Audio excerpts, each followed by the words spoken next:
Constitucional.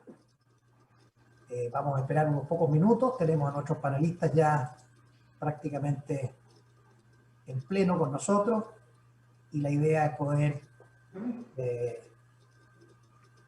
en una conversación fluida, propia de profesores y de abogados, intentar que a las 8 de la noche esté todo nuestro tema tocado por nuestros 4 panelistas.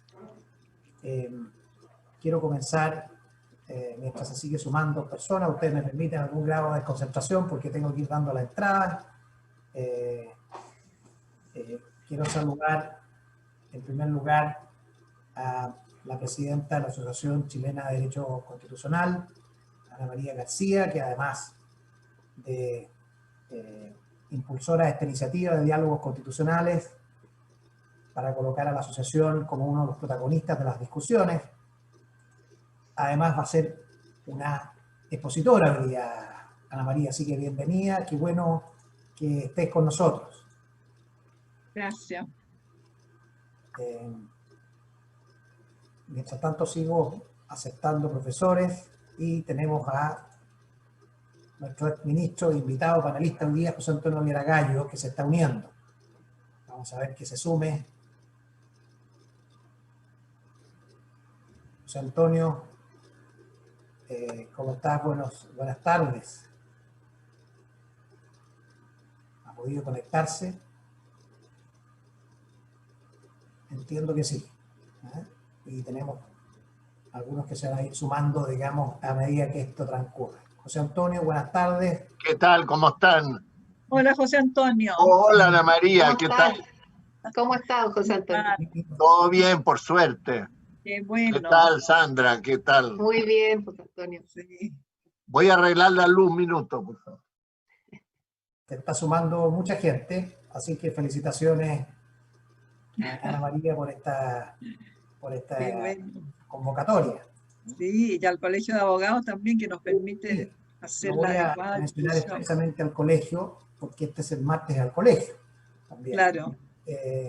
Una institución que ya tiene muchos años, tendrá, ¿cuánto, profesor Navarro? 10, 15 años quizás. 10 por lo menos, ¿eh? Sí. Por lo menos 15 años, los martes al colegio. Pablo se acuerda probablemente. Una convocatoria muy inspiradora para volver a los tiempos de colegio. Bien, están entrando todos nuestros invitados de a poco, entonces continúo con la presentación para no ir perdiendo demasiado tiempo. Hay muchos profesores, hay abogados, hay consejeros del colegio, hay alumnos, hay interesados en el derecho público. Y como les decía, bienvenidos a todos a este seminario con el cual está la Asociación Chilena de Derecho Constitucional y el Colegio de Abogados haciendo un esfuerzo conjunto para participar en el proceso constituyente. Y el tema que tenemos hoy día es un tema que se ha transformado casi en un símbolo del proceso constituyente. Y en ese, que es el tema de los derechos sociales, económicos sociales. Y en este tema vamos a tener de invitados, nuevamente los voy a mencionar, y el privilegio de escuchar a Ana María, profesora titular de la Universidad de Chile, presidenta de la asociación, directora también de la revista de Derecho Público, esa revista que rol tan importante ha tenido a través de mucho tiempo en nuestra especialidad.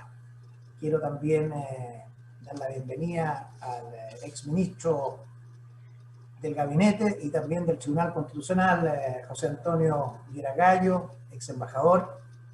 Qué bueno tenerte para poder conversar de los derechos económicos sociales. Leímos con mucho interés tu columna hace algunos días sobre los contenidos de la Constitución, algo que a mí me dejó muy contento porque estamos dando un paso adelante sobre lo que los impulsores del proceso quieren proponer al respecto.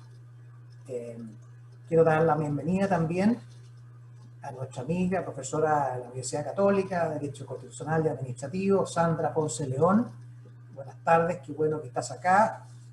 Usted Gracias, Arturo. va a hacer un aporte con su permanente participación en nuestro magíster que alguna vez nos acogió también y de la cual eres egresada también. Así es. Quiero dar también la bienvenida a nuestro amigo, profesor y tantas veces contertulio en distintos foros, Francisco Zúñiga. Estimado Pancho, ¿cómo estás? ¿Cómo estamos esta tarde? Conecte su audio, profesor Zúñiga, que usted es profesor titular, oiga. Por favor. Muchas gracias por la invitación y a los organizadores mis felicitaciones. Ana María García, Enrique Navarro, a la Asociación de Derecho Constitucional y al Colegio de Abogados. Qué bien, qué bien. Su corbata, oiga, me impulsó a mí a tener que vestir la mía después de mucho tiempo. Así que, no así el consejero profesor Navarro, la cosa que hay aquí. que por su responsabilidad está todavía muy informal, pero lo entendemos. Gracias, Enrique, por estar aquí también con nosotros. No sé, alguien me conectó una pantalla. Sí, alguien Sí. a mí también. Y Sí, me ocupó toda la pantalla. exacto. No sé qué pasó. Y quedamos todos a un lado, reducidos. No sabemos cómo recuperar el terreno. Son los No. constituyentes, ¿ah? Esto es una inserción de pantalla que no estaba programada y no la hice yo. Y yo, la verdad que no me atrevo a tocar nada. No, yo tampoco. Sí, colega, siempre hay alguien que aprieta un botón donde no se debe. Ahí Sí. estábamos, así que disculpen los asistentes. Aquí volvimos. Sí, sí. Ahí Aquí sí. estamos. Ya. Los asistentes. Bueno, vamos a tener 15 minutos. Habría que silenciar a varios. Correcto. A Correcto. todos, en realidad, menos a nosotros. La idea es que los que no están participando se silencien y por deferencia voy a permanecer en pantalla, pero si hay voluntad popular de también cerrarla, entonces cumpliré el mandato respectivo.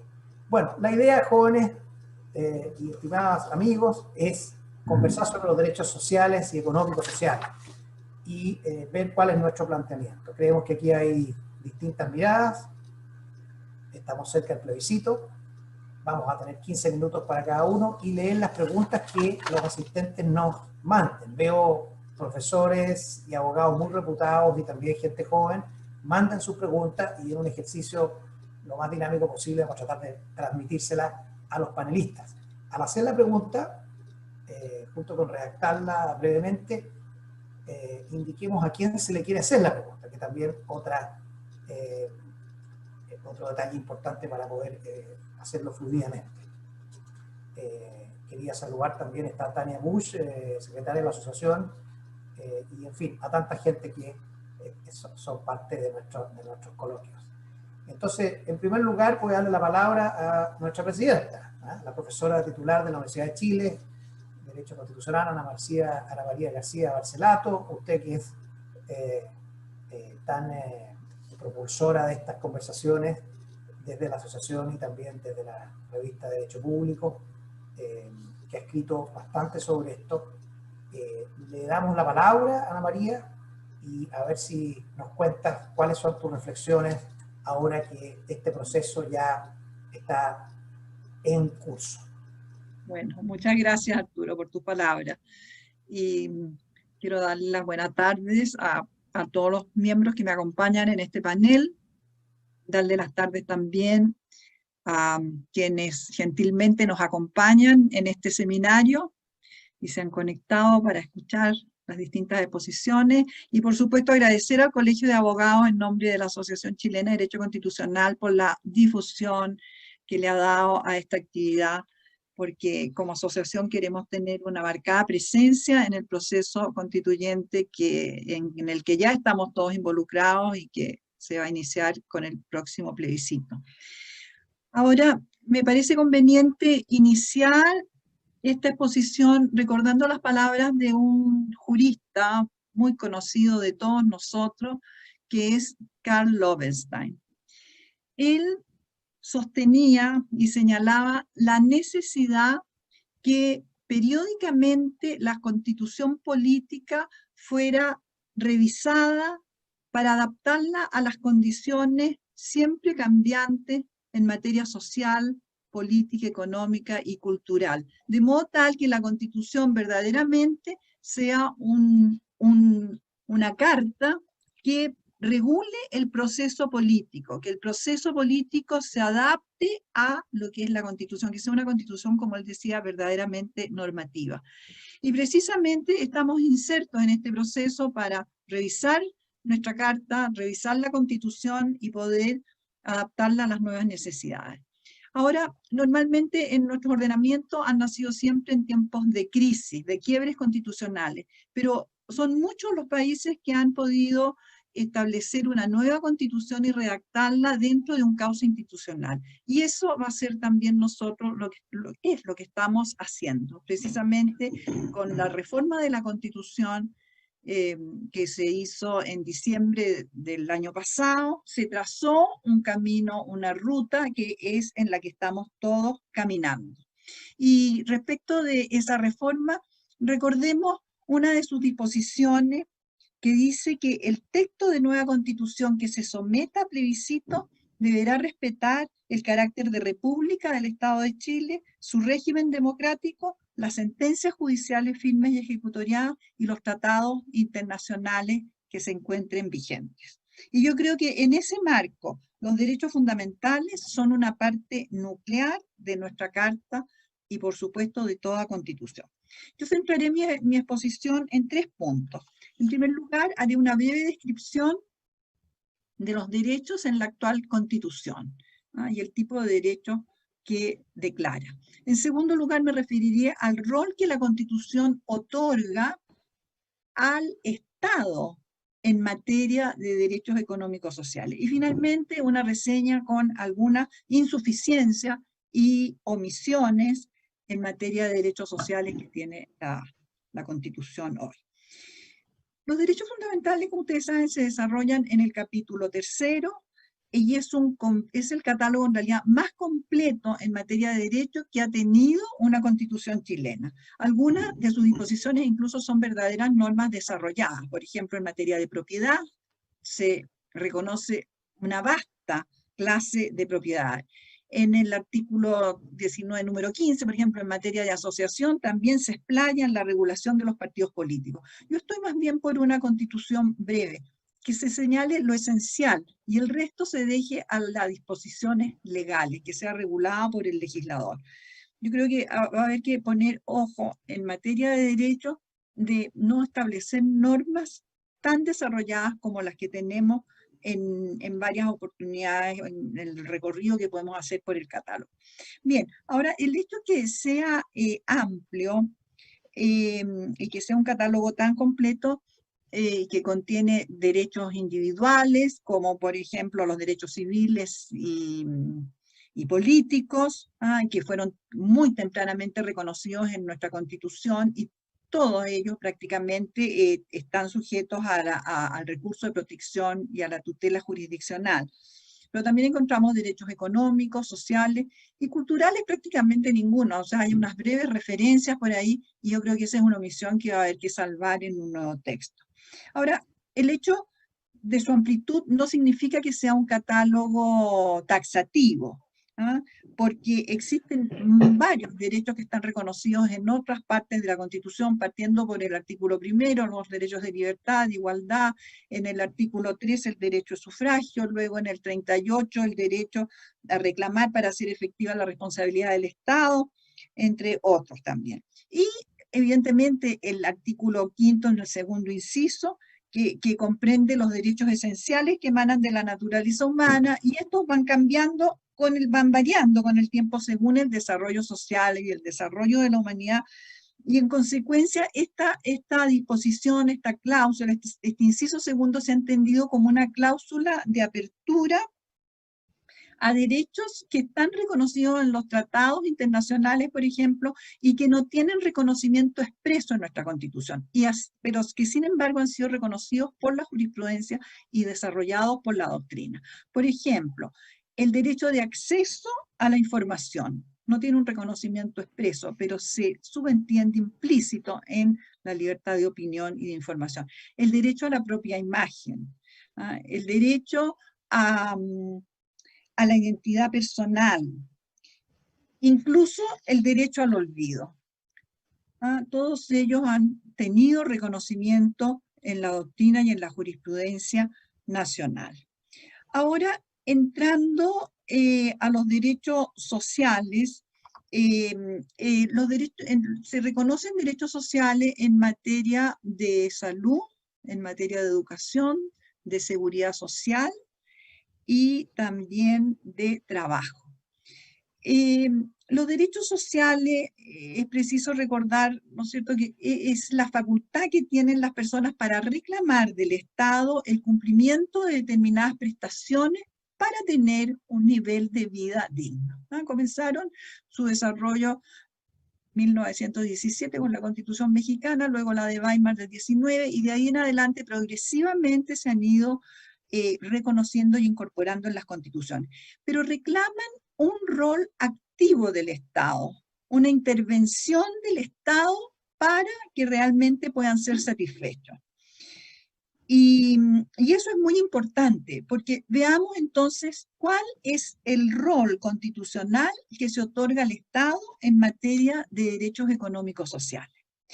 Para poder advertirlo, tenemos que reparar en el artículo 1 de la Constitución actual, que tiene gran incidencia, porque reconoce la existencia y protege y ampara a los grupos intermedios. El Estado tiene el deber de reconocer y amparar a los grupos intermedios a través de los cuales se organiza y estructura la sociedad y garantizarles su adecuada economía, de modo tal que puedan cumplir sus fines propios y específicos. Ahora bien, si bien el principio de subsidiariedad no tiene reconocimiento expreso en la Constitución, es en esta disposición, junto con otros derechos que se encuentran en el capítulo 3, donde radica un aspecto que ha levantado críticas, en el sentido que la actual Constitución postula un Estado subsidiario con mínima intervención estatal en materias económicas y sociales y favoreciendo en cambio una amplia y, muchos dicen, excesiva libertad de empresa y de los particulares. En efecto, esta disposición sobre los grupos intermedios, su protección y amparo y reconocimiento, que ya está en el artículo 1, unido a derechos en materia económica que están en el artículo 19, como por ejemplo el aseguramiento del derecho de las personas a desarrollar cualquier actividad económica, o sea, el derecho a la libertad económica y la limitación del Estado para intervenir en materia económica, la no discriminación arbitraria en el trato económico que debe dar el Estado y sus organismos, la libertad para adquirir toda clase de bienes y el derecho de propiedad que se encuentra fuertemente vigorizado. Todo eso en realidad favorece el rol subsidiario del Estado en su versión reducida. Pero hay que recordar que la subsidiariedad tiene dos dimensiones y la subsidiariedad es un verdadero abanico que va desde una dimensión negativa a una dimensión positiva. Y la dimensión negativa es precisamente aquella que considera que la intervención del Estado debe ser reducida, abstenerse de ejercer determinadas actividades y decididamente no intervenir en aquellas materias que los particulares pueden desarrollar adecuadamente y en forma responsable. En cambio, la dimensión positiva de la subsidiariedad implica que el Estado, si bien debe proteger a las sociedades intermedias, también lo que debe hacer es intervenir o suplir a los particulares, sustituirlos a los particulares y a los grupos cuando estos no sean capaces de realizar una determinada actividad de manera responsable, con vistas al interés común y que sea de importancia fundamental, o cuando los particulares la realicen en forma ineficaz. Entonces, si bien respecto de la actual Constitución, por lo general ha prevalecido la noción de Estado subsidiario en su versión mínima o reducida, la verdad es que ello no debería ser tan evidente si repasamos otras normas constitucionales. Por ejemplo, el rol que se le atribuye al Estado en el artículo 1 también, de estar al servicio de la persona, siendo su finalidad promover el bienestar general, crear las condiciones sociales para que permitan a todos, a cada uno de los integrantes de la comunidad, su mayor realización espiritual y material posible, y además con pleno respeto de los derechos. Bien, esa disposición, y si la unimos a ciertos deberes que le exige la Constitución al Estado, que están contenidos en el último inciso del artículo 1, es una serie de deberes como, por ejemplo, promover la integración armónica de todos los sectores, asegurar el derecho de las personas a participar con igualdad de oportunidades en la vida nacional. Entonces, llegamos a la conclusión que ciertamente la Carta atribuye al Estado una participación en la promoción del bien común de toda la colectividad, y ello alcanza, por supuesto, al bienestar económico y social. ¿Ah?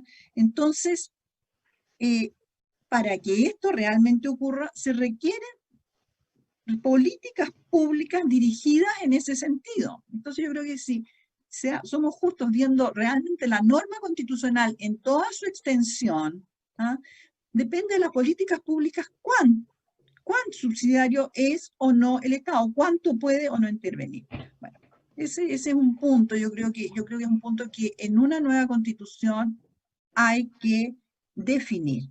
¿Cuánta subsidiariedad debe corresponder al Estado para garantizar la igualdad y la solidaridad también? ¿Cierto? ¿Cuánta subsidiariedad queremos? ¿No? Yo creo que ese es un punto muy importante y que ha estado en discusión de mucho tiempo y que ha provocado, no sé, ha sido la causa de muchas crisis en las que hemos caído. Bien, y por último, algunas insuficiencias, omisiones constitucionales en materia de derechos sociales. Hay una que es muy importante, y recordando a este famoso jurista italiano que falleció no hace mucho tiempo, que es Norberto Bobbio, tenemos que tener claro que no es suficiente o tan importante como declarar los derechos fundamentales. Es igualmente importante garantizarlos, darles la debida protección. Y actualmente nuestra Constitución garantiza la mayoría, por no decir todos, los derechos individuales a través del recurso de protección, pero omite y margina de esta tutela a los derechos sociales, ¿no? En materia de educación, de salud, de seguridad social, de trabajo. No hay una tutela efectiva. Ahora, la razón de tal marginación se encuentra claro en que no puede obligarse al Estado a dar una protección más allá de los recursos económicos disponibles. Pero, tal como nos señalan algunos tratados internacionales, por ejemplo, el Pacto Internacional de Derechos Económicos, Sociales y Culturales, y también el Pacto de San José de Costa Rica, se señala, y yo estoy de acuerdo, en que hay que hacerse cargo de las eventuales limitaciones económicas de los estados, ¿ah? Pero también es importante que hay que establecer un compromiso de progresividad para dar plena efectividad a estos derechos, ¿ah? O sea, las medidas que el Estado está obligado a adoptar deben llevarse a cabo progresivamente en la medida de los recursos disponibles y con responsabilidad fiscal, como lo señalan numerosas constituciones en el derecho comparado. Y por lo demás, debemos recordar que nuestros tribunales superiores de justicia han encontrado la forma de dar tutela a numerosos derechos sociales por la vía indirecta, ¿no? Basándose en el derecho de propiedad, basándose en el derecho de igualdad ante la ley, en el derecho a la no discriminación. Y así se ha desarrollado en los últimos 20 años una abundante jurisprudencia que por la vía indirecta da protección a los derechos, a derechos tales como educación, salud, seguridad social, derechos económicos. Y está muy bien ilustrado esto en un libro del profesor Enrique Navarro que se llama Acciones Constitucionales Económicas ante los Tribunales de Justicia, ¿no? Y cómo esto, pero esto ha ido se ha ido dando de manera indirecta, ¿no? De manera indirecta, y ese es un déficit que tenemos, un déficit constitucional que yo pienso que debe ser reparado y dar tutela de amparo a todos los derechos constitucionalmente reconocidos, con ciertas limitaciones, de manera progresiva, pero sin excepción. Y en cuanto a los derechos mismos, y yo creo que ya estoy llegando al tiempo, pero,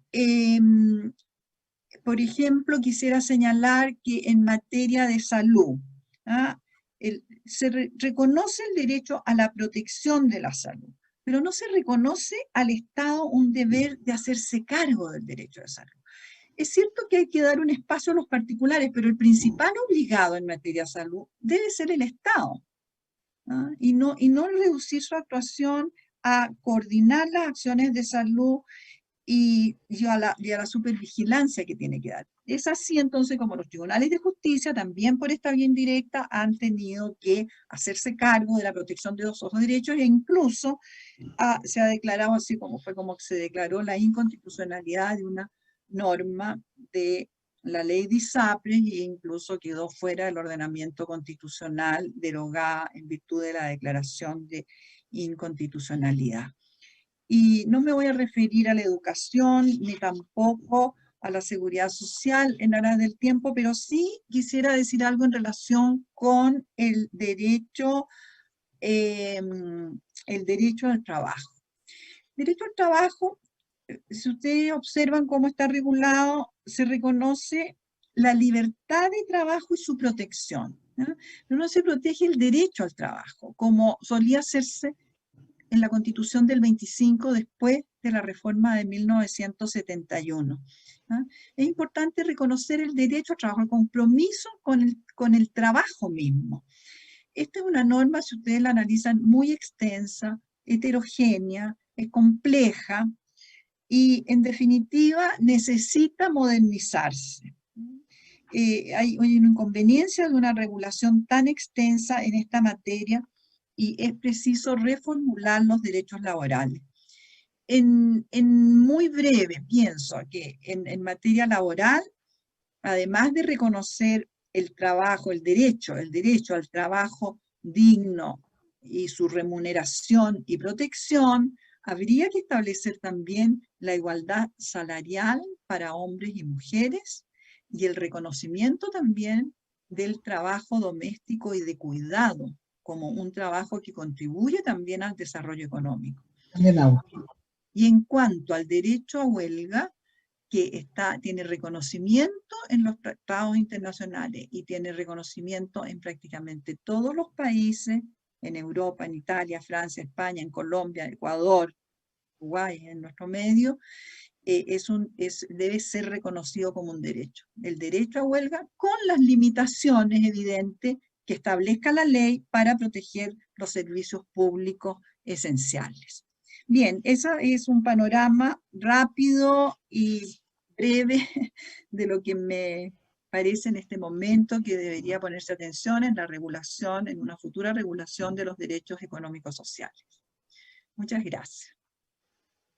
Bien, pues muchas gracias, Ana María. Muy interesante y además muy detallado, con una mirada quirúrgica en cuáles son los cambios que promoverías para esos derechos sociales que has mencionado. Y ya tendremos tiempo para hacerte las preguntas de este planteamiento y invito a todos los participantes a ir eventualmente haciendo también sus preguntas y las hacen llegar por el chat.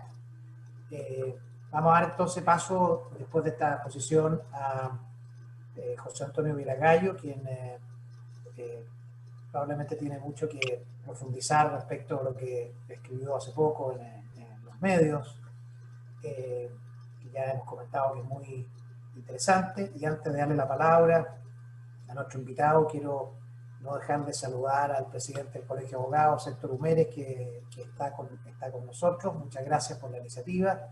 A los consejeros también del Colegio de Abogados que están presentes, consejeros y consejeras, Enrique Navarro, Lisa Walker, y por favor todos siéntanse saludados, y también tantos amigos que se han venido sumando, como el ex ministro Luis Bates. Bien, muchas gracias por estar con nosotros. José Antonio Viragallo lo conocemos bien. Él ha sido ministro al menos en 2 carteras de Estado, ha sido ministro del Tribunal Constitucional y también fue embajador en Argentina, una carrera pública muy destacada. Es posgraduado en Ciencia Política en el Instituto Latinoamericano de Doctrina y Estudios Sociales. Una vida completa, José Antonio, también con congreso incluido, dedicada a la vida pública. Así que estamos encantados de poder escuchar en el tiempo que hemos fijado tus reflexiones sobre derechos económicos y sociales.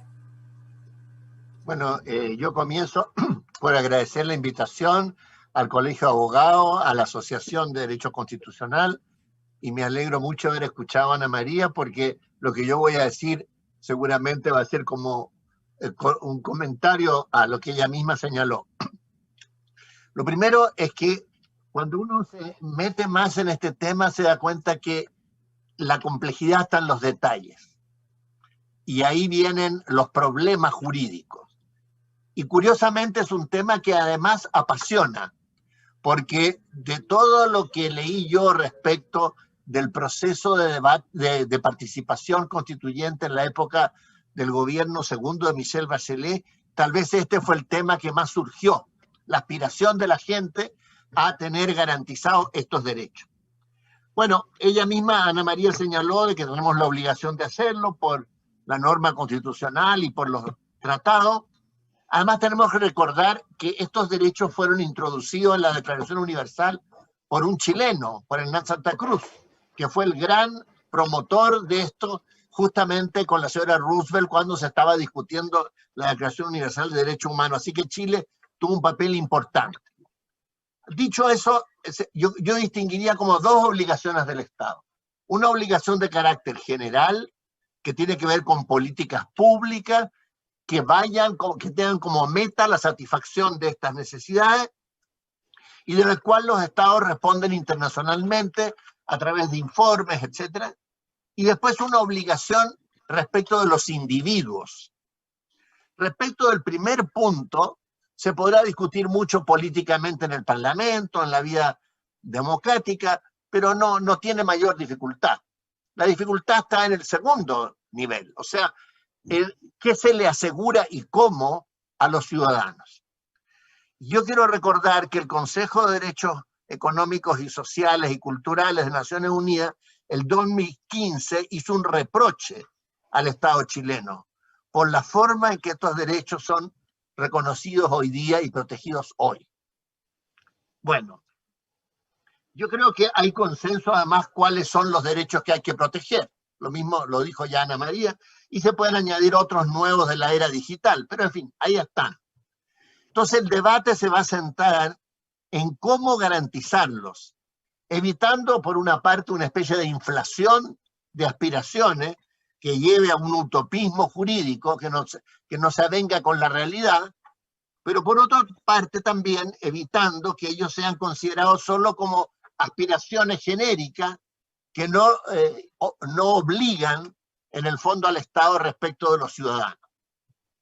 Entonces, yo para entrar en ese tema delicado, distinguiría que en estos derechos, como todos sabemos, hay reglas y hay principios.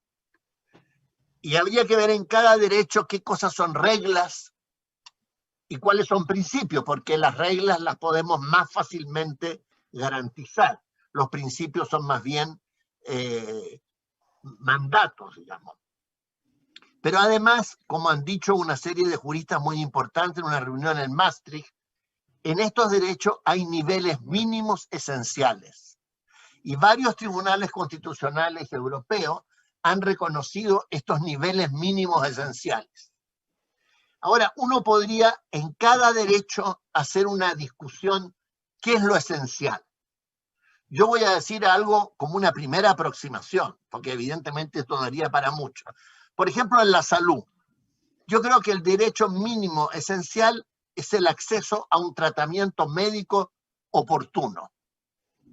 ¿Qué es lo que contempla el proyecto Auge? Pero está a nivel legal. ¿Podrá la nueva Constitución extraer algo del proyecto de Auge y ponerlo en el texto? Sería algo interesante a discutir. Yo no creo que la Constitución deba decir tanto si esto se hace de una manera o de otra, porque hoy día vi una editorial, un artículo del señor Caviedes, me parece que él era o no es ligado a ISAPRE, entonces como que la nueva Constitución podría establecer un sistema de salud como el inglés. Yo creo que no debe meterse en el sistema, eso ya es un problema legal, pero sí debe garantizar el derecho. Por algo, como mismo decía Ana María, la jurisprudencia ha ido en ese sentido. En la educación es donde es más fácil, porque todos estamos de acuerdo que haya un sistema público con libertad, también un sistema mixto, pero cuya columna vertebral sea el público, que sea de calidad, que sea gratuito. Entonces, ahí más o menos estamos, digamos, de acuerdo. En lo que se refiere al trabajo, pienso que lo más importante son todos los acuerdos de la OIT y el último importante sobre el trabajo decente. Y ahí el problema se va a plantear básicamente con la cesantía. Y por tanto el subsidio de cesantía. Debe garantizarse un subsidio de cesantía en la Constitución. ¿Por cuánto tiempo? ¿Hasta dónde? ¿O eso que ha entregado a la ley? Pero es un punto esencial, porque no es que el Estado pueda darle trabajo a todo el mundo. Pero si no hay trabajo, el Estado tendrá que hacerse cargo de esa realidad. Y en la seguridad social, pienso que lo básico es, o lo esencial, es establecer criterios sobre la pensión, una pensión básica de invalidez y de vejez. Independientemente del sistema, yo el sistema lo dejaría en la ley, porque si no, la sociedad chilena como está polarizada y tiene distintas visiones sobre, como decía Ana María, el papel del Estado, etcétera, enfrascarse en esa discusión puede ser inútil. Pero en cambio, como hicimos en el proyecto Auge, puede ser más interesante si partimos de lo que le corresponde al ciudadano. Después la ley podrá ir determinando la forma en que eso ocurra. Ahora, para garantizar estos mínimos esenciales, básicos de cada derecho, pienso que sería conveniente extender la cobertura del recurso de protección. Porque evidentemente, tal como está concebido, o sea, el recurso de protección fue un gran avance, pero está concebido como en desmedro un poco de los derechos económicos y sociales. Entonces, ese es un punto. Pero después hay una serie de recursos a nivel legal que tienen que ver con este tipo de derechos. Entonces, ¿para qué los voy a enumerar si yo creo que todos los tenemos más o menos claros? La pregunta, por ejemplo, tiene que ver con el amparo económico, que te parece, hoy día me enteré para preparar esto, que se publicó un día antes de que terminara el régimen militar. La ley antidiscriminación, la tutela laboral, la tutela de derechos fundamentales en el Código Procesal Penal, y así podemos seguir. Ahora, tendrá el constituyente que tener en cuenta todos esos recursos legales y ver cómo se armonizan con la extensión del recurso de protección. Es probable que haya situaciones en las cuales haya más de una vía para exigir estos recursos.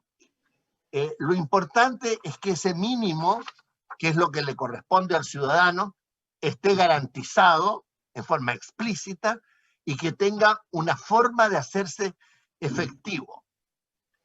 Y por último, yo creo que sería importante establecer una cláusula más comprometedora respecto a la obligación del Estado en esta materia, más de los incisos cuarto y quinto del artículo primero de la actual Constitución, quizás en la línea de lo que estableció la reforma de la Constitución del 25, la reforma del año 71, y que tiene su origen en la famosa cláusula que se llama Basso por el autor, digamos, en Italia, que está en el artículo tercero de la Constitución italiana, en el sentido que el Estado tenga la obligación de remover los obstáculos para que las personas puedan disfrutar y ejercer sus derechos. O sea, porque la actual Constitución habla de la definición clásica de la doctrina social de la Iglesia del bien común. Y está bien, pero me parece un poco vago, además corresponde a una cierta visión de las cosas que no tiene por qué ser compartida por todos. Entonces yo creo que debiéramos ir a una cláusula en que el Estado tenga como la obligación de remover los obstáculos para que las personas realmente sean libres y puedan disfrutar de todos sus derechos. Pero la discusión central sobre la subsidiariedad, ahí se podría discutir más, pero la subsidiariedad en su origen, por lo menos, no estaba pensado tanto hasta dónde podía entrar el Estado en el mercado. Estaba pensada más bien hasta dónde el Estado no fuera autoritario y pudiera atropellar, digamos, las instituciones intermedias. Lo otro quedó más o menos un poco a lo que fuera dando el devenir de la historia. Pero el punto que va a ser más discutido, yo creo, va a ser qué es lo que debe garantizar en cada derecho que sea esencial, mínimo, pero esencial, y cómo hacerlo a través de recursos operantes para que cada individuo pueda reclamar. Esto, por cierto, pone nervioso a los economistas, porque dice, bueno, pero por esta vía se puede echar abajo las políticas públicas en cuanto a asignación de recursos y de gastos. Pero también hay que recordar que los derechos civiles y políticos también tienen costos. Otra cosa que no los cumplamos, porque las cárceles tienen un costo. Otra cosa que estén en general en un estado bastante calamitoso. Pero si uno realmente quisiera cumplir con la rehabilitación, tendría el Estado que gastar mucho para que las personas que están sancionadas penalmente se pudieran rehabilitar. O sea, también esos derechos tienen costo. Entonces, estos también tienen costo. Y bueno, en el caso de la educación yo creo que no es tanto el problema, sobre todo ahora que hemos ido avanzando también en gratuidad, digamos, en la educación superior. El problema se plantea en la salud, porque hay tratamientos costosos. Por ejemplo, fíjense ustedes que con esta pandemia, muchas enfermedades crónicas tradicionales o muchos enfermos quedaron de lado. Yo personalmente conozco una persona que tenía que operarse de cáncer, no pudo operarse y se murió, porque el sistema estaba copado por la emergencia. Si hubiera un recurso, esa persona podría haber puesto un recurso. Pero el Estado, ¿cómo cumplía eso? O sea, yo creo que todos al momento de discutir estos temas tenemos dilemas que son complejos. Pero a pesar de todo, creo que son tan importantes estos derechos para que no quede solo en meras declaraciones de buena voluntad, que nunca van, salvo buenos casos como el que estamos viviendo de emergencia, pero nunca van a llegar a desequilibrar de una manera tan total, digamos, el presupuesto fiscal. Ahora, después los convencionales tendrán que ir viendo, como digo yo, en cada derecho qué es lo que realmente quieren garantizar. Yo discutiría más eso que el sistema para garantizarlo. Y dejaría la parte del sistema a la ley. Porque el error de la actual Constitución es establecer de partida que, por ejemplo, el sistema de salud puede ser público o privado. ¿Por qué? Digamos, a lo mejor no sé, podría discutirse. O, por ejemplo, lo mismo en la previsión. O sea, yo creo que la Constitución no debiera entrar a los sistemas y debiera estar en el núcleo de la aspiración de los ciudadanos. Yo espero no estar en la convención porque estas discusiones van a ser terribles y muy apasionadas, así que les deseo mucha suerte a los que estén. Gracias.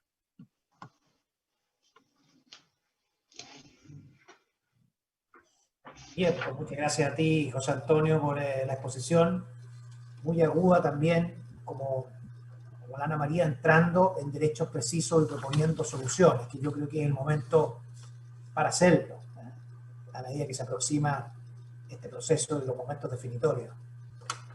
Y tomamos nota de algunas de tus propuestas que son bien interesantes, y reitero la invitación de todos para enviar sus preguntas a través del chat y a ver si las podemos recoger hacia el final.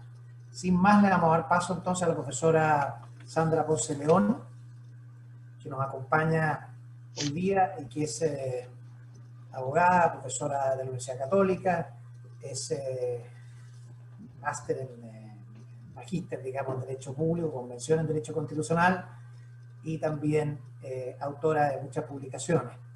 Buenas tardes, Sandra, esperamos tus reflexiones en materia de derechos económicos y sociales, y se puede ir haciendo también algún contrapunto con lo ya dicho. Siempre es bienvenido para nuestra audiencia que ya supera las 100 personas. Muchas gracias, Arturo, y también aprovecho de agradecer a la Asociación de Derecho Constitucional, ¿no es cierto?, la persona de Ana María García, y también al Colegio de Abogados por esta invitación. Y yo creo que básicamente por lo que teníamos, ¿no es cierto?, preparados para esta sesión, este foro, vamos a coincidir, yo creo, en mucho, ¿ya?, con los expositores anteriores.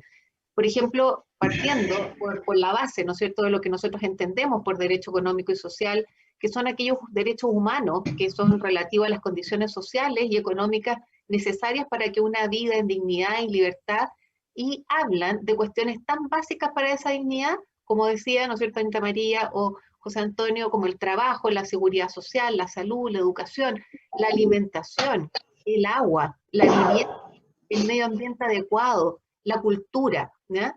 Y todo eso implica necesariamente la existencia, a mi juicio, de un Estado activo, que sea promotor del bien común y regulador de ese proceso económico. Dicho de otro modo, el Estado asume la necesidad de brindar a toda la población, como decía José Antonio, un mínimo básico de bienestar que se compromete a entregar a través de prestaciones positivas, normalmente de hacer, en estas materias de salud, educación, en las condiciones laborales, seguridad social, en la sindicación, entre otras muchas materias. Entonces, lo trascendente, creo yo, para la evolución del Estado hacia uno de corte social y democrático de derecho, conforme al raciocinio, por ejemplo, de profesores como el profesor Nogueira, sería, uno, que el ordenamiento jurídico asegurara los derechos sociales y que sus instituciones garantizadoras administrativas y jurisdiccionales sean normas jurídicas vinculantes y de efecto directo, al menos en su contenido esencial, además del contenido mínimo de tales derechos asegurados, ¿no es cierto?, por el derecho internacional. Dos, que se desarrollen acciones jurisdiccionales idóneas para la protección de esos derechos. Tres, que se establezcan límites a la autonomía de la voluntad y a la autonomía contractual en base al respeto de los derechos fundamentales. Y por último, también planteo que se institucionalice la función del Estado como promotor de esos derechos y regulador en el ámbito privado. Nosotros, y ya escuchábamos a Anita María, en nuestros textos constitucionales tenemos, ¿no es cierto?, un reconocimiento. Si hay una característica que comparten las reformas constitucionales desde inicio del siglo, es la inclusión de derechos económicos, sociales y culturales. En las dos primeras categorías, en los derechos sociales, ¿no es cierto?, y económicos, el trabajo, la educación, pero también el salario digno, la vivienda, la alimentación y hasta el vestido aparecen como derechos garantizados, a veces reclamables ante la justicia, en varios textos aprobados a partir de la década de los 90. Por ejemplo, la Constitución de Egipto del 2014, de la República Dominicana del 2015 y en Ucrania del 2016, estas constituciones contemplan el derecho a la vivienda decente, ¿ya? Le aplican ese adjetivo, ¿ya?, de decente. Además, incluyen compromisos u obligaciones del Estado de elaborar planes de política pública para ello. Entonces, siguiendo los pasos de Ecuador también del 2008, ¿no es cierto? Egipto incluyó, por ejemplo, el derecho a la alimentación suficiente y nutritiva, ¿ya? Son esas condiciones las que van imponiéndose, ¿no es cierto?, hacia el reconocimiento y después viendo la protección de estos derechos. Ahora, según también un estudio que analicé por ahí en alguna, ¿no es cierto?, referencia bibliográfica, unos profesores de la Universidad de Toronto habían dicho que las constituciones vigentes hasta el año 2015, sobre todo las latinoamericanas, son las que contienen mayor cantidad de estos derechos económicos sociales, con un promedio de 12,9, ¿ya?, de esas constituciones. Y estos mismos autores hablan de una tradición latinoamericana que habría sido iniciada por la Constitución de México de 1916 y la que fue reformada en 2015, que contempla los derechos a la vivienda decente, a la alimentación suficiente, de calidad y nutritiva, entre otros, ¿ya? Como decían también, al igual que los derechos civiles y políticos, esta denominada segunda generación de derechos está contemplada, como bien relataba recién don José Antonio, en la Declaración Universal de Derechos Humanos de 1948, y también están protegidos por el Pacto Internacional de Derechos Económicos, Sociales y Culturales del 66. Y ambos instrumentos internacionales obligan al Estado de Chile, desde el momento que los ha firmado, los ha ratificado, y que el último instrumento, del pacto que referí, protege especialmente, en su artículo 6, por ejemplo, el derecho al trabajo. En el artículo 11, el derecho a un adecuado nivel de vida, ¿ya? Y en el artículo 14, el derecho a la educación primaria universal gratuita. O sea, son cosas, en este último, ¿no es cierto?, bien concretas, ¿ya? Ahora, ¿cuáles serían las obligaciones del Estado respecto de estos derechos económicos sociales? Las obligaciones de estos estados respecto a los derechos económicos sociales se expresan de manera diferente según los tratados internacionales, ¿no es cierto?, que hemos señalado. Por ejemplo, el Pacto Internacional de Derechos Económicos, Sociales y Culturales dispone que los estados han de adoptar medidas hasta el máximo de los recursos de que se dispongan para lograr progresivamente la plena efectividad de los derechos económicos, sociales y culturales. Esto que nos decía Anita María, la progresividad, la adopción de medidas concretas a lo que se refería José Antonio.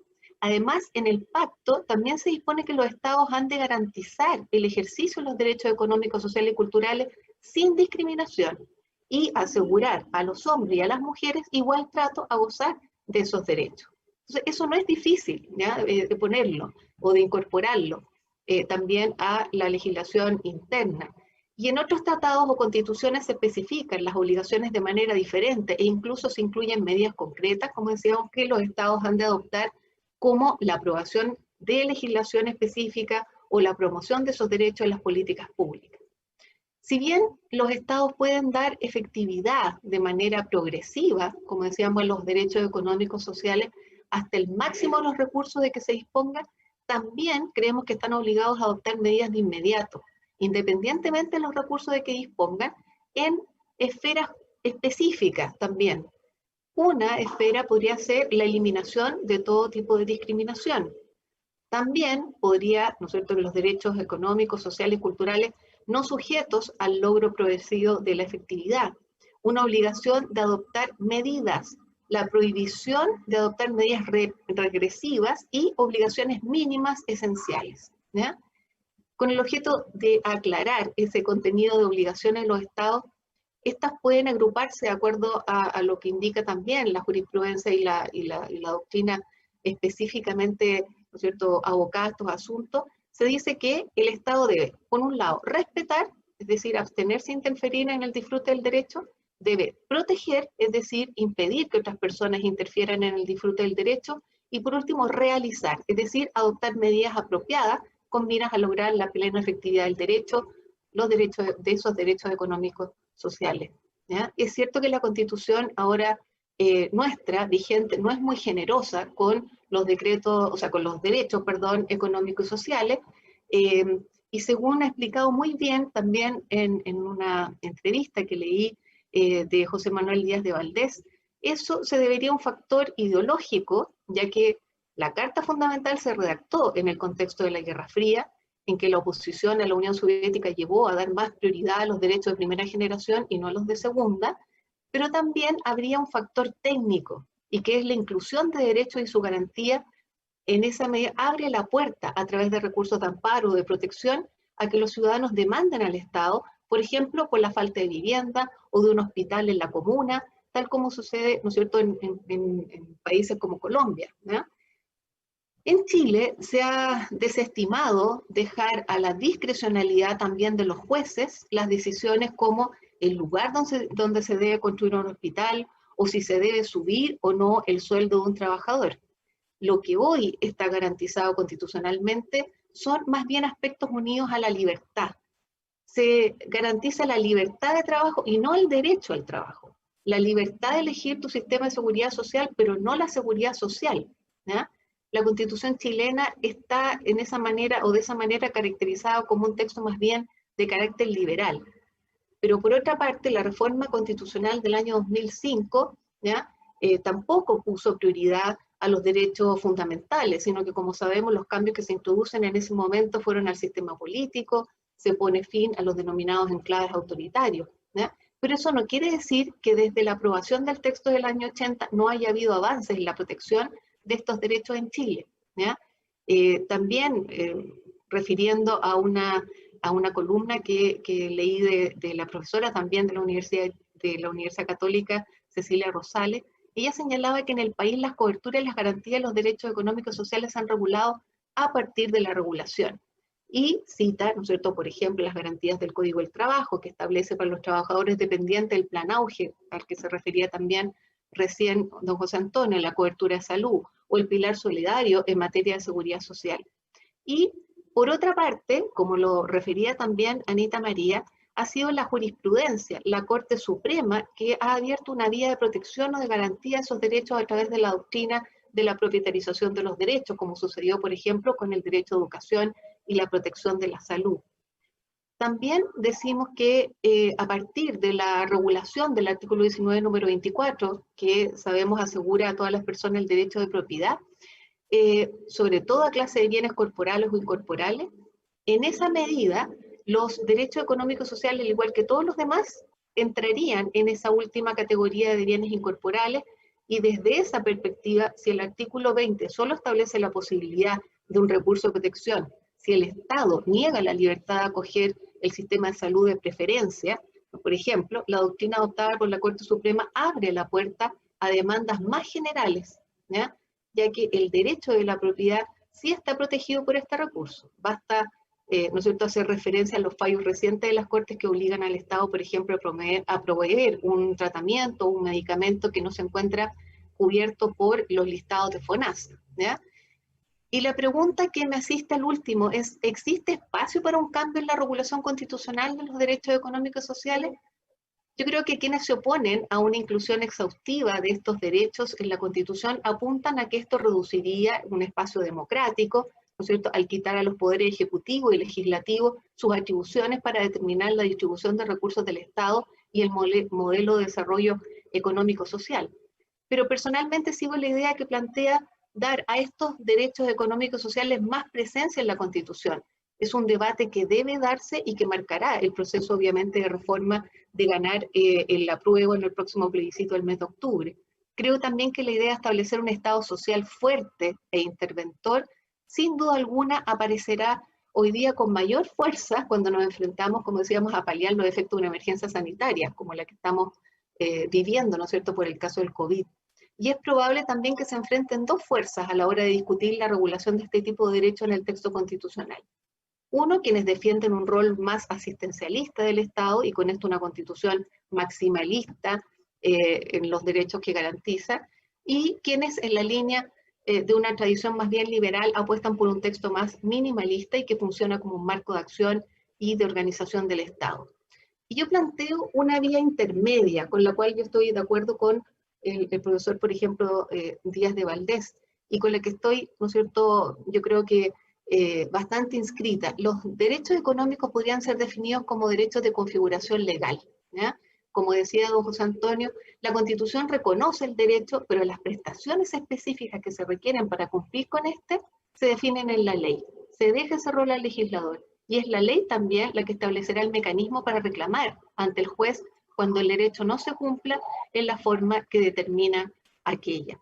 Yo creo que esa es una buena fórmula que recoge específicamente este querer, ¿no es cierto? Y que esta expresión ciudadana de querer tener reconocidos esos derechos en el texto constitucional, pero hay que hacerlo con seriedad. No se puede, yo prefiero, por ejemplo, que esté establecido en la ley el recurso y las causales, a que un juez, por mucho poder que tenga, ¿no es cierto?, regule eso en una sentencia. Yo creo que no estamos en ese procedimiento, no estamos en esa forma, ¿no es cierto?, de enfrentar estos conflictos.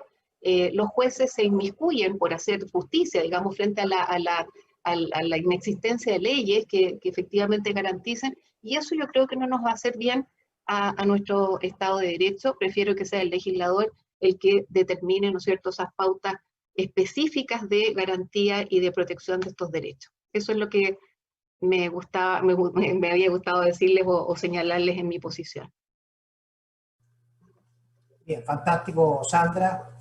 Muy completo. Creo que no me pasé, ¿o sí? ¿Eh? Creo que no me pasé el tiempo. Nosotros en Chile, nuestra contabilización del tiempo siempre tiene, ¿cierto?, algún grado de elasticidad, como diría un economista. Muchas Bueno, gracias por eso. no, al contrario, está muy completo y hay mucho que preguntarte, pero Sí. tiene que ser nuestra audiencia la que lo haga. Creo que Sí. te agradezco el esfuerzo de haber hecho un verdadero repaso y con ideas interesantes a proponer.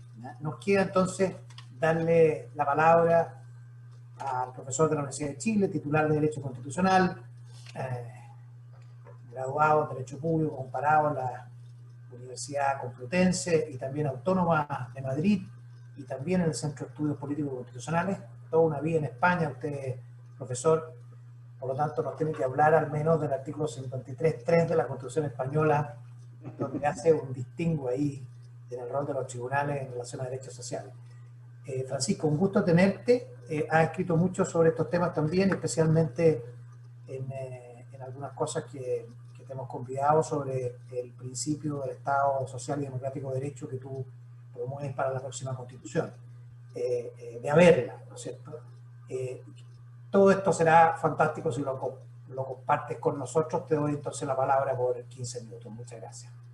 Gracias, profesor Fernando. Quisiera partir de exposición haciendo un pequeño recuerdo de los últimos 30 años, en la que en innumerables ocasiones me ha tocado asistir a debates en torno a los derechos sociales. Y en la mirada retrospectiva, la verdad que observo una evolución en favor de los derechos sociales. Debe ser que la socialdemocracia ha calado hondo en nuestra cultura jurídica en los tiempos recientes. Un debate clásico, diría yo, allá hace 15 años, en el CEP, nuestro colega, amigo Lucas Sierra, nos invitó a debatir sobre derechos sociales y me enfrenté en el debate a la negativa de los derechos sociales en cuanto a derechos desde la matriz de los derechos subjetivos. Uno de los defensores de los derechos sociales como no derechos en ese debate era Fernando Atria, por ejemplo. Otro de los debates también clásicos, que Arturo debe recordar, es el relativo al costo de los derechos. Una discusión que trajimos de la cultura angloamericana, de Holmes Sunstein, un texto que hoy día es de común lectura por todos nosotros, sobre el costo de los derechos y el análisis transversal respecto de la capacidad financiera del Estado para dar cobertura a derechos de distinta naturaleza o alcance. Y un debate más clásico, pero que va y vuelve, es el relativo a las constituciones desarrolladas y las constituciones breves, las constituciones extensas, las constituciones mínimas. La crítica desde una perspectiva liberal del politólogo Giovanni Sartori en Ingeniería Constitucional comparada a lo que él denominó la grafomanía constitucional. Y estaba pensando Sartori en esta suerte de patología de poner en la Constitución un extenso catálogo de derechos. Estaba pensando en el artículo 5 de la Constitución de la República Federativa de Brasil, que es un artículo kilométrico en materia de derechos. Allí la lengua de los derechos se transforma en un largo listado de supermercado en materia de derechos. que termina siendo irrelevante el enunciado de derechos. Pasamos de la utopía de derechos a una suerte de distopía de derechos, porque al final de cuentas, la enumeración exhaustiva y limitada de derechos fundamentales hace de estos que estos pierdan relevancia, pierdan realidad, pierdan capacidad de plasmarse en la realidad y contrastan más bien con una realidad paupérrima. Ese divorcio entre el texto de la norma y la realidad paupérrima es un tema viejo en el derecho constitucional. Autores clásicos, lo citaba Ana María García en su exposición, como Karl Lowenstein, Carl Friedrich, o la tesis doctoral de Jesús de Galíndez, La era de Trujillo, se refieren a este nominalismo constitucional acusado en América Latina, en la América Latina de la segunda posguerra, que por la vía de incorporar los catálogos de derechos, muy generosos catálogos de derechos, hacíamos irrelevante la lengua de los derechos en la realidad. Y esa es una cuestión que ha estado presente en nuestro debate en los últimos años y curiosamente de la mano de los derechos sociales. Y ahí hay una cierta intencionalidad político-ideológica en el debate. Un articulista que es muy interesante porque es muy agudo, el economista de la UCLA, Sebastián Edwards, ha hablado de buenismo en materia de derechos. Hay una suerte de buenismo garantista.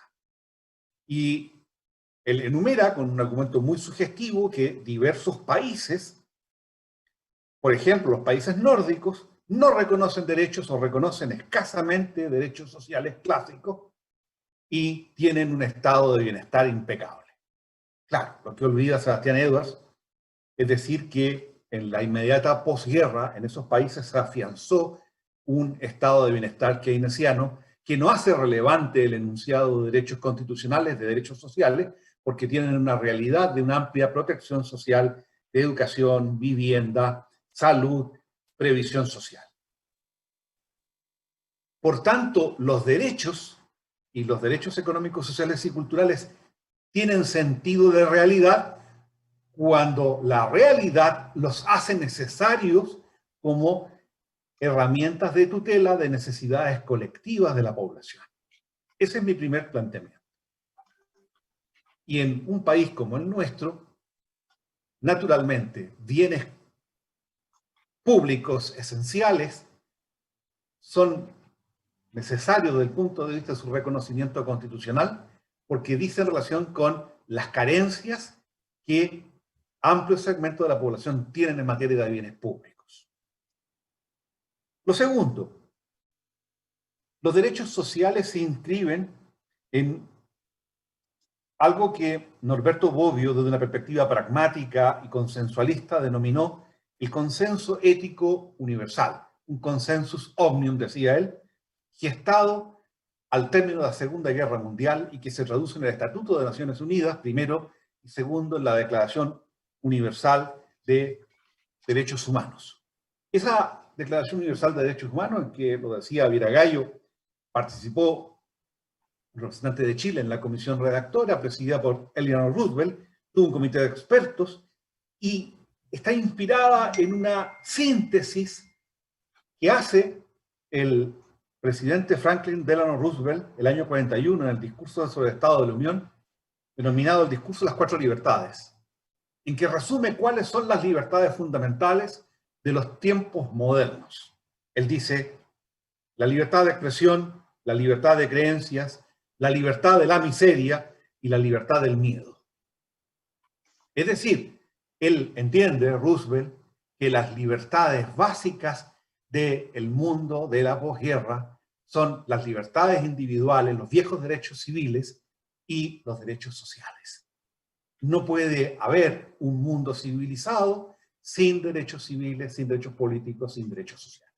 Y ese es un salto adelante que Norberto Bobbio identifica como un consenso ético del mundo civilizado que se inaugura inmediatamente después de la Segunda Guerra Mundial. Y en este mismo plano, los derechos fundamentales aparecen como un producto de la modernidad, como un producto de la vida civilizada en la modernidad, desde el punto de vista ideológico entroncan con la socialdemocracia y el Estado social o de bienestar, y en el plano internacional con el Pacto Internacional de Derechos Económicos, Sociales y Culturales del año 66 de Naciones Unidas. Los derechos están históricamente y políticamente determinados por la realidad de cada país y son parte esencial de la legitimidad del poder político en un sistema democrático hoy día. De esta perspectiva, creo que la construcción de una constitución democrática no solo debe ser esta el fruto de un poder constituyente democrático y las técnicas que éste reconoce, sino que además debe ser fruto también de un acuerdo o pacto que dé cuenta de la amplia protección de derechos en la Constitución. Ahora, se ha notado, en tercer lugar, en este panel, la circunstancia que la Constitución vigente es muy sumaria en materia de derechos, cuando no hostil frente a derechos sociales. Y esto guarda relación con dos circunstancias históricas. La primera, la Constitución vigente en su origen es un decreto ley fundamental del poder constituyente autoritario de la dictadura. Es el decreto ley 3464 de 8 de agosto de 1980, sometida a la aprobación refrendaria de un fraude en toda la línea. Además, la Constitución vigente tiene una inspiración, un horizonte ideológico, naturalista, autoritario y neoliberal que explica la sumariedad, la sobriedad del catálogo de derechos en materia de derechos sociales, pero explica además por qué la Constitución le da la espalda a un reconocimiento robusto a los derechos sociales. Porque los derechos sociales están asociados a un determinado modelo de Estado y de relación del Estado con la economía y la sociedad. Y esa es una cuestión básica. La discusión acerca de si hay provisión mixta en materia de derechos sociales o de la extensión de los derechos sociales está asociada, primero que nada, al modelo de Estado, y la Constitución de 1980 no solo es sumaria en materia de reconocimiento de derechos sociales, sino que además asocia el reconocimiento de derechos sociales a las modernizaciones capitalistas impulsadas en dictadura, que significan un modelo de Estado neoliberal que se abstiene o que renuncia a dar cobertura a derechos sociales. Y eso explica por qué, desde el año 90 a la fecha, la progresiva protección social que bienes públicos poseen se da en el plano puramente de la regulación legal.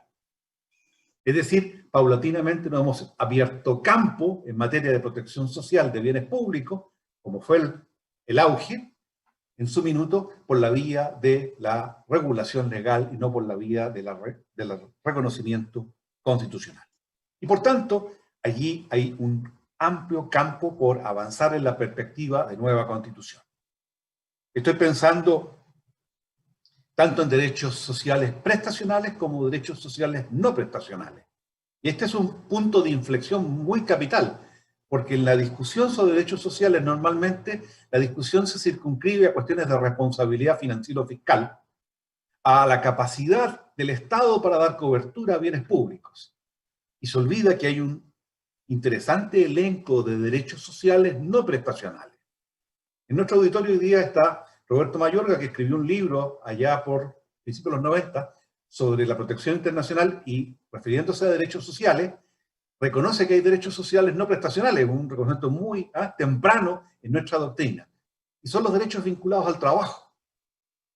La relación capital-trabajo es una relación no mediada por la intervención del Estado en materia de bienes públicos, salvo asegurando mínimos, porque al final de cuentas, los márgenes de la protección de los derechos vinculados al trabajo y a la relación capital-trabajo tienen que ver con la capacidad de negociación de capital y trabajo. Y allí son esenciales, por ejemplo, el derecho al trabajo, el derecho a la renta la remuneración justa, el derecho a la huelga, la la titularidad sindical, el derecho de sindicación y el reconocimiento del derecho a la huelga y a la negociación colectiva por rama de actividad con titularidad sindical. Eso de algún modo genera una mayor simetría en la relación capital-trabajo y la proyección del reconocimiento de derechos sociales en el campo de la relación capital-trabajo. Por tanto, la discusión acerca del costo de los derechos sociales es una discusión que debe estar circunscrita a aquellos derechos sociales prestacionales. Y en ese campo, a mi juicio, la cuestión más relevante es la de reconocer cuál es la estrategia adecuada para dar cobertura a los derechos económicos, sociales y culturales.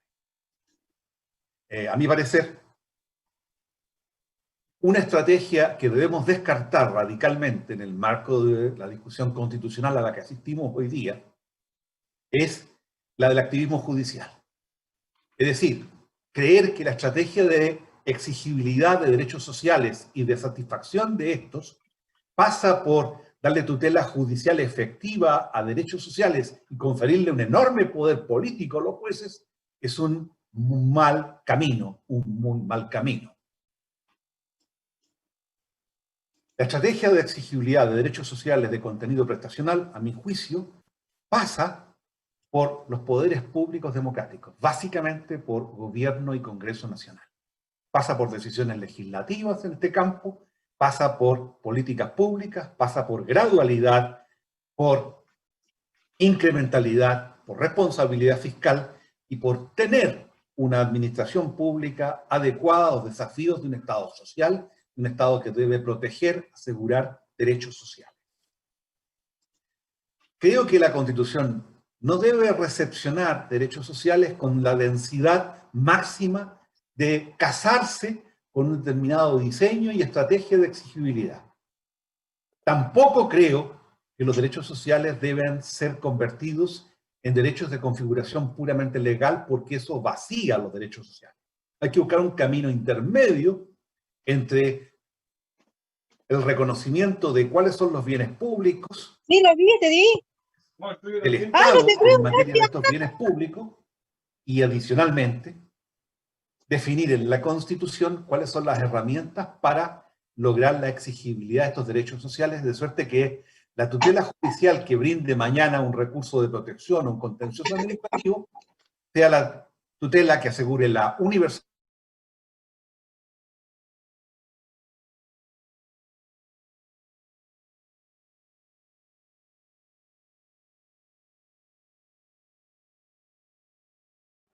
Francisco está silenciado.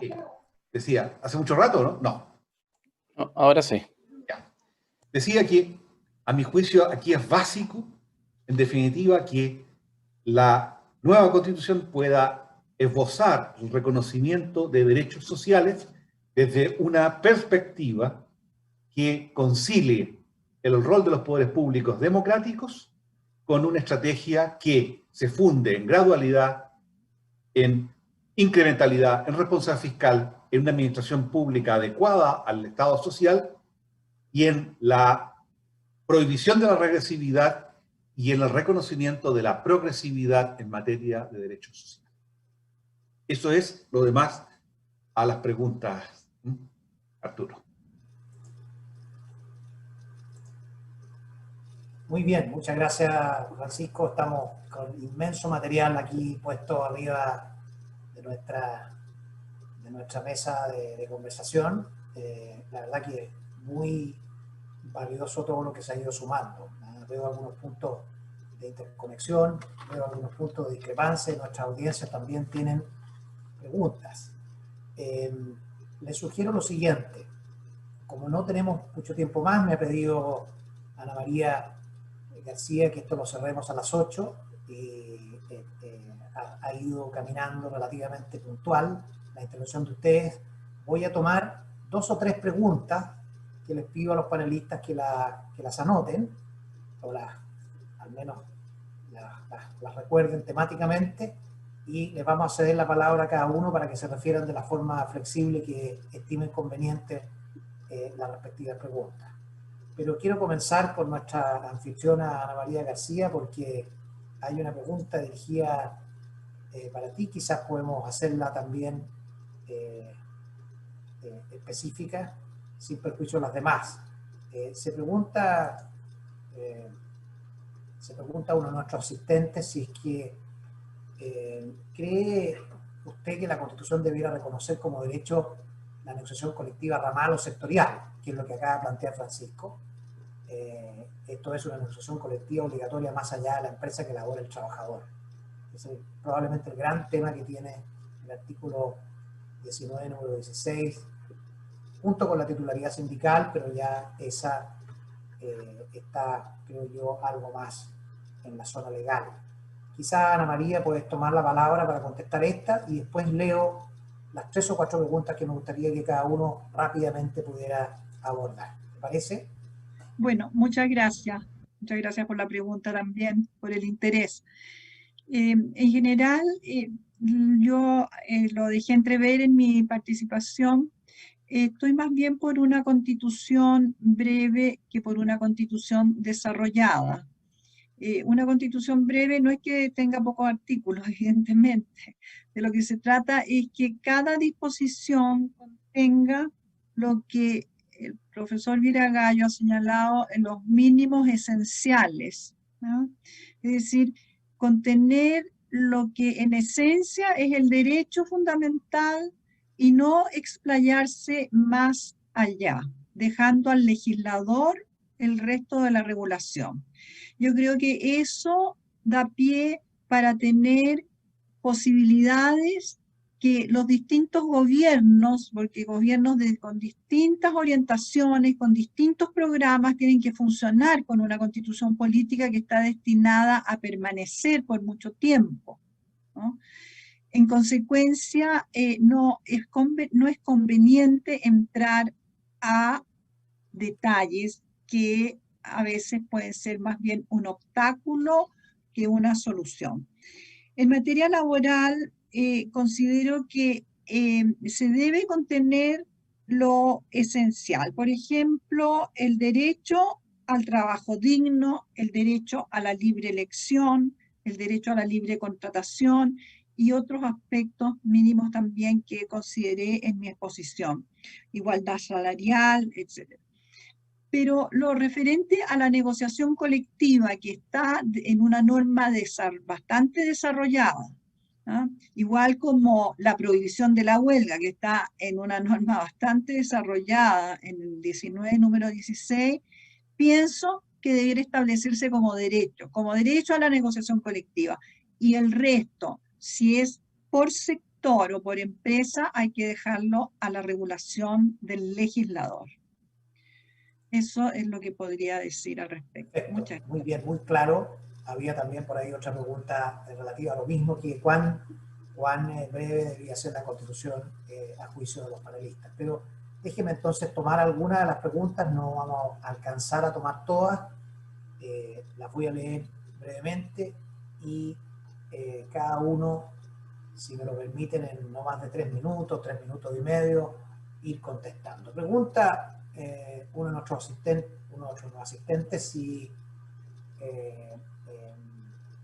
le pregunta, sí, para todos los profesores, estaba distinguiendo entre uno y otro, si se propone una tutela judicial o bien administrativa de los derechos de segunda generación en un futuro orden constitucional. ¿Cuál de las dos opciones tomaría?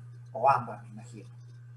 Le pregunta también otro profesor, si les parece a ustedes que establecer conceptos como suficiente o decente, esta expresión que Sandra tomó de una carta comparada, o de calidad, ¿no creen ustedes que hará que se transforme la Constitución en no normativa? Y sabemos a qué se refiere entonces ese comentario. También pregunta, ya que se nombró por parte de Francisco al profesor Roberto Mayorga, él pregunta si, digamos, sugiere reconocer en la nueva Constitución los derechos económicos y sociales en la forma que están consagrados en el Pacto Internacional de Derechos Económicos, Sociales y Culturales vigente en Chile, el famoso Pacto de los BES. ¿Qué opinan ustedes? Y también Hay una pregunta del profesor Pablo Alarcón a todos los panelistas, si los derechos económicos sociales en teoría debieran ser garantizados por el Estado, ¿no será también, eso pregunta el profesor, que algo de esto corresponde a los particulares a través de un adecuado entendimiento del principio de subsidiariedad, como explicó el profesor Gallo, si bien surge de una determinada forma, tiene también el aspecto positivo de actuación en armonía con la servicialidad del Estado y la noción del bien común, pregunta el profesor Pablo Alarcón. Me permito yo también agregar una reflexión que me ha tenido preocupado el último tiempo de cómo resolverla. Ustedes algo han hablado, si pueden en una frase referirse, ¿qué es la vinculación entre la cobertura judicial y la ilegalidad que debiese o pudiese invocarse por quien reclama una prestación determinada? Francisco Zúñiga algo nos ha dicho sobre ese punto intermedio, pero me importa mucho porque creo que probablemente hacia allá van a ir las eventuales reformas. Cómo hacer descansar esa protección en una ilegalidad o bien prescindir de ella y dejarlo como mínimos sociales. En fin, todos estos son los temas que están en la mesa. Les pido que con cierta brevedad los vayamos tomando. Y por favor, Ana María, nuevamente te cedo la palabra. Yo la cedo porque acabo de intervenir, así que la cedo a los otros panelistas.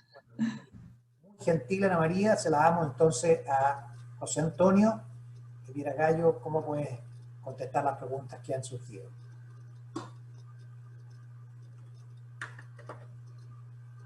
Bueno, yo creo que el dilema central, podríamos decirlo, es el siguiente. No cabe la menor duda, como decía Francisco, que estos derechos tienen, como quien dijera, una vía normal, que sería la vía parlamentaria, gubernamental, administrativa, para lograrse de forma progresiva. En fin, yo creo que eso es lo más consensual. El problema se plantea si va a haber algún recurso judicial o no cuando los gobiernos o el Parlamento no cumplen esa función o hay algún vacío. Y ahí yo pienso que sí debiera haberlo respecto de los mínimos esenciales. Y para eso habría que determinar muy bien en cada derecho cuáles son esos mínimos esenciales que pudieran dar origen a un recurso. Yo creo que en el caso de la salud, lo básico es el derecho a un tratamiento adecuado de salud y oportuno. Respecto a si se usan estos adjetivos como, por ejemplo, decir de calidad, quiero recordar cuando se discutió el auge, que tiene esta misma calificación. Cuando se dice calidad, lo que se está diciendo es que quien haga la prestación tiene que tener el título profesional correspondiente y con los métodos y protocolos propios del tratamiento sanitario que sea el caso. O sea, la calidad puede no ser un adjetivo vago, puede estar determinado a ciertas exigencias que no tienen por qué, como dice Ana María, eso está en la Constitución, pero obviamente puede quedar en la historia y después ser recogido por la legislación. Ahora, ahí habría que discutir mucho si estos recursos para hacer efectivos estos mínimos esenciales debiera ser el recurso de protección actual que cubriría a los particulares. Aprovecho de contestar la otra pregunta. O si debiera estar entregado a los múltiples recursos que están en la legislación. Eso tendrán que decidirlo los convencionales. Lo único que a mí me importa, creo yo, es que esta no sea primero que obviamente no sea, como decía Francisco, este artículo 5º de la Constitución brasileña. Pero lo otro que importa es que tampoco sea puro romanticismo y palabra vacía. Que después el legislador puede no cumplir y los gobiernos pueden no cumplir y los ciudadanos quedarían nuevamente frustrados. Por eso yo puse el ejemplo del auge, porque el auge tuvo la ventaja que no partió de la obligación, ¿cómo decir? No partió del derecho del ciudadano. Ahora, después, ¿cómo se cumple? La obligación en este caso del auge es del Estado, pero si el Estado no la puede cumplir, tendrá que cumplirlo a través del particular. Entonces, yo creo que hay que, por ejemplo, en el caso de la educación, lo básico es el derecho de cada joven o niño a ser educado. Normalmente puede ser o a través del sistema público o del sistema privado subvencionado reconocido. O sea, yo creo que hay que ser más flexible en cómo se presta, pero lo importante es que el ciudadano tenga el derecho a que eso ocurra, fuera del mandato general, que debiera ser ojalá bien preciso, del deber del Estado, de una obligación general de alcanzar ciertas metas en forma progresiva, democráticamente debatida, que son estos derechos. Eso. Gracias. Muy bien, muy completo, profesor Gallo, muchas gracias. Y entonces le vamos a dar la palabra a la profesora Sandra Ponce León. Yo me permito también dejarte un temita, porque mencionaste, Sandra, sobre la propietarización de la protección de los derechos sociales. Yo he tenido algunos debates porque hay quienes estiman que esta propietarización es un fenómeno equivocado, malo.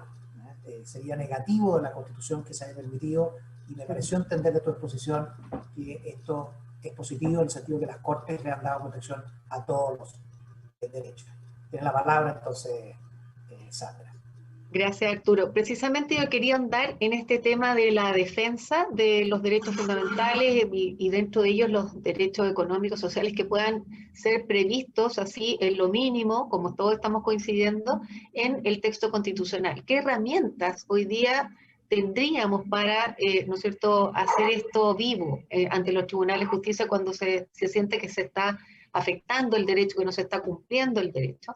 Una cosa es el recurso de protección que nosotros tenemos y que, como dije en la intervención, a través de una interpretación, ¿no es cierto?, muy extensiva de lo que es el derecho de propiedad sobre los derechos, ¿ya? Se dice, esto es como una doctrina un poco utilitarista, ¿ya?, del recurso de protección, ¿ya? Es decir, yo puedo a través del recurso de protección, amparando el derecho de propiedad, llegar a la justicia, ¿ya? Porque hay un vacío, efectivamente, en la regulación, ¿no es cierto?, de una acción específica, etcétera, para proteger, ¿no es cierto?, incluso lo mínimo que está hoy día previsto en la Carta Fundamental.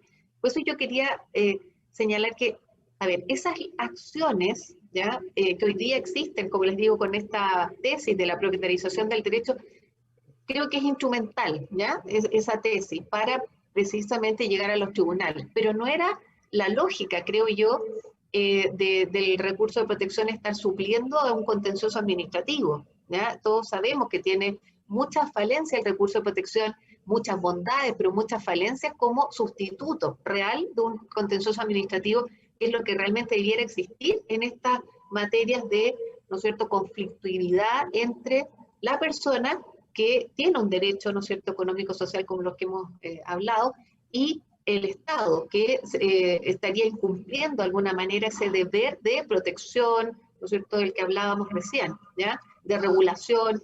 Entonces yo creo que, al igual que como se regulan, ¿no es cierto?, acciones, y lo dije, en la Constitución también, y no tenemos que hacer una evaluación negativa respecto a las acciones que han surgido desde el legislador, ¿ya? Hablábamos del mismo amparo económico, ¿ya? El amparo económico está establecido en la ley, y eso no significa que amparen, ¿no es cierto?, derechos que estén previstos en la Constitución. La ley también tiene que regular principios, y uno de los principios básicos, ¿no es cierto?, el debido proceso. Y el debido proceso judicial, ¿no es cierto?, tiene que estar establecido en una ley. A mí no me preocupa que no esté establecido el mecanismo de tutela en la Constitución, ¿ya? A mí me preocupa que esté prevista la forma, ¿no es cierto?, en que se, o el tipo, ¿no?, o hasta el alcance, ¿no es cierto?, que va a estar el derecho reconocido y a su vez, ¿no es cierto?, protegido por una acción que puede ser establecida en la ley, ¿ya? Yo no considero que una acción que esté establecida en la Constitución valga más que una acción que esté prevista en la legislación.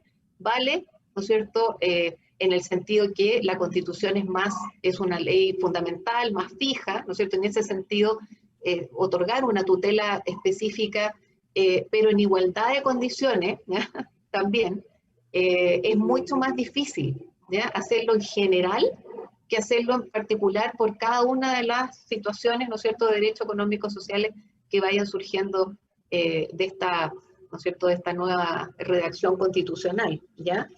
Creo que eso es, y lo que preguntaba Pablo, o lo que asumía, ¿no es cierto, Pablo, respecto de la subsidiariedad, efectivamente, si uno ve la subsidiariedad en un sentido negativo, simplemente de abstención del Estado, ¿ya?, es mirar muy en pequeño la subsidiariedad, ¿verdad? No darle el carácter que realmente tiene. Nosotros siempre hemos sostenido que la subsidiariedad no tiene una contradictoriedad o una situación contraria a la a la solidaridad, ¿ya? Y la solidaridad implica también, ¿ya?, obviamente la intervención de cada una de las personas que formamos parte del Estado en ayudar, ¿no es cierto?, también a este logro del bien común. Si es el Estado, somos todos nosotros. El que piense que el Estado es solamente un grupo de órganos, ¿no es cierto?, y que ejercen el poder de acuerdo a lo que nosotros le digamos, y que no nos consideremos nosotros, la sociedad, los grupos, ¿no es cierto?, incorporados en ese Estado, estamos entendiendo, yo creo que mal, en ese sentido, la subsidiariedad, ¿ya? El bien común, a pesar de que es un término jurídico indeterminado, como muchos, ¿no es cierto?, de estos calificativos también que uno ponía, el derecho a la vivienda digna, ¿ah? Es igual que la justicia. La justicia uno sabe qué es lo justo y lo que es injusto, ¿ya? La situación de la vivienda digna uno sabe también, cuando se ha interpretado, se le tiene que llenar de contenido a esa dignidad. Y esa dignidad, ¿no es cierto?, que puede estar referida en la Constitución, tiene que estar un poco más elaborada, un poco más rellenada de contenido en la ley, y luego el juez es el que tiene la voz, ¿no es cierto?, de el proceso, del expediente, de las pruebas para dar su dictamen final con efecto cosa juzgada. Eso es lo que pienso hacia a grandes rasgos de las preguntas. No sé si contesté la tuya, Arturo.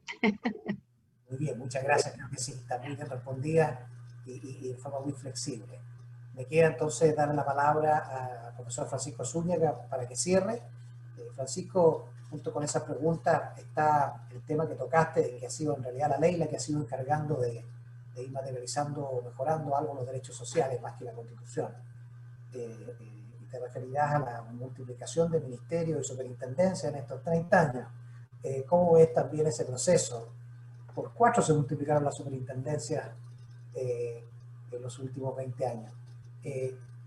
Y bueno, y ahí están las preguntas también sobre estos conceptos más flexibles, si son, a tu juicio, algo que le quita normatividad a la Constitución o no. Sería muy interesante tu opinión sobre eso.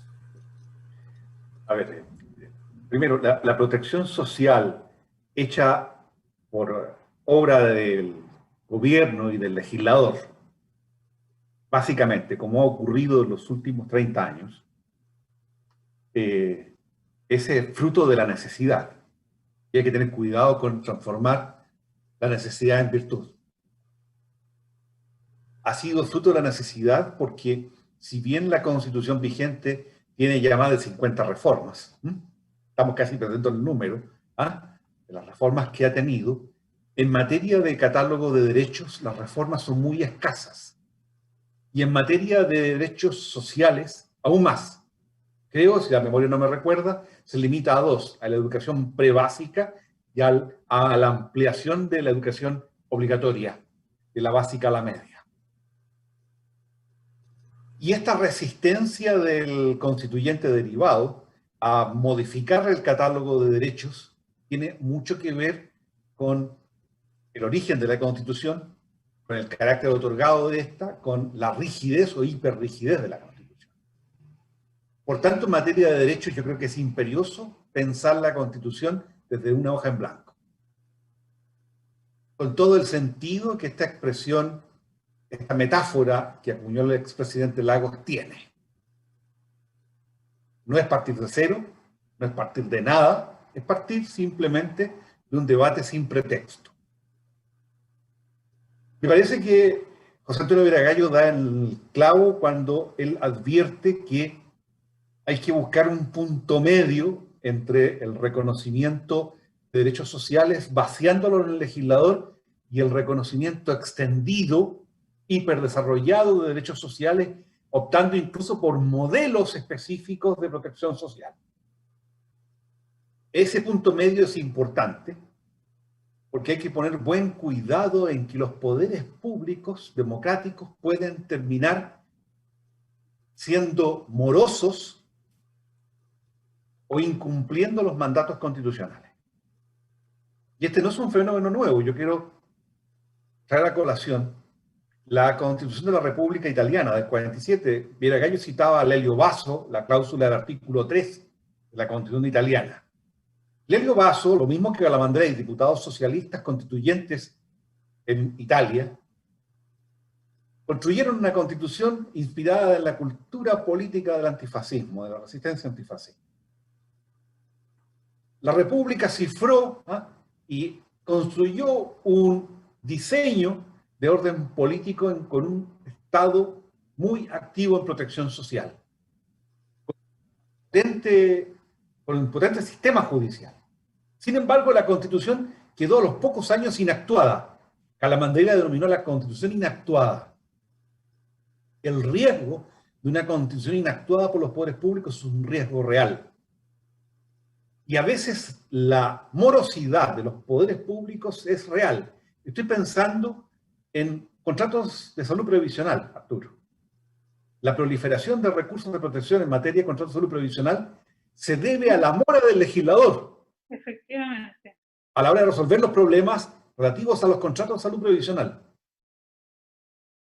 Y el precio que hemos pagado es de un activismo judicial desatado en materia de protección de la salud. Es decir, una patología del sistema político que es incumplir mandatos constitucionales o no dar soluciones adecuadas a protección social de la salud como bien básico, se transforma en una patología adicional, una patología de encomendarle a los jueces decisiones políticas de primer orden. Creo que tenemos que ser capaces de aprender del pasado y del pasado reciente a la hora de pensar en un adecuado reconocimiento de derechos sociales asociados a un modelo de Estado social o de Estado de bienestar que le confiera o traslade la responsabilidad de la protección de derechos sociales al gobierno, al Congreso Nacional, básicamente. Y que la protección judicial, sea contencioso administrativa o de amparo, como el recurso de protección, sean de última ratio, solo para asegurar la universalidad de la cobertura y la no discriminación. Muy bien. Muchas gracias, muy elocuente el cierre que hace el profesor Zúñiga, remitiéndose al punto preciso y medio que sugiere el profesor Viragallo.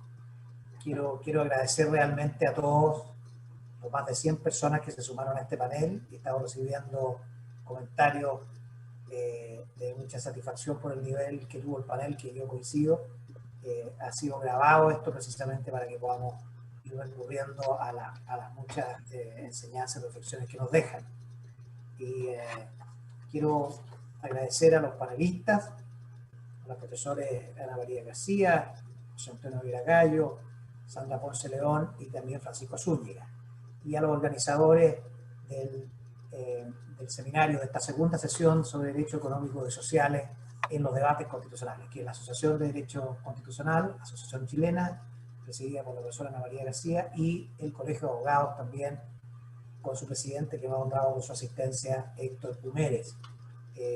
Los felicito por la idea y está muy necesario que sigamos participando en esta clase de reflexiones. Se acercan momentos definitorios, se acercan momentos donde vamos a tener que ir a contenidos y esa discusión, a mi juicio, está todavía bastante pendiente. Les agradezco mucho a todos y los esperamos en las siguientes mesas y sesiones que está organizando el colegio y la asociación en estos debates constitucionales. No sé si Ana María García quiere cerrar con alguna palabra. Sería muy bienvenido. Bueno, gracias. Mira, quiero agradecer la moderación que has hecho de este panel, las muchas intervenciones, algunas de ellas quedaron sin respuesta porque las he estado viendo aquí en el chat. Es muy satisfactorio para la asociación y para el Colegio de Abogados el interés que esto suscita, y yo creo que son temas que nos atañen a todos y sobre los cuales tenemos que seguir reflexionando por mucho tiempo, por lo menos hasta octubre y después de ahí en adelante mucho más. Muchas gracias a todos y buenas noches. Gracias a todos ustedes también. Chao. Chao, adiós. No. Felicitaciones.